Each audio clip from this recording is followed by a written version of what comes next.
طبعا في واحده من المفاجآت، وهي مفاجاه فعلا، لان الزمالك كان يفوز على الاهلي منذ 21 عام في الدور الاول. ان الزمالك يفوز امبارح ويحفل بالشكل ده كانه كان بيلعب في نهائي كاس العالم وخد المباراه من النادي الاهلي. ولكن عايز اقول من اهدى الفوز لنادي الزمالك هو ارباك الدفاع، والدفاع اربك حتى مصطفى شوبير اللي انا بعتبره احسن لاعب في النادي الاهلي في الوقت الحالي.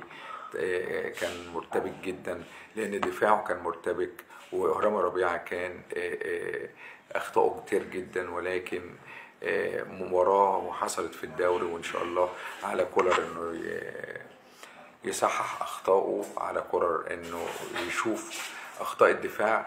ورامي ربيعه لابد انه يعني يكون افضل من كده، لان بجد هو اكتر من مباراه اصبح النادي الاهلي سهل جدا يدخل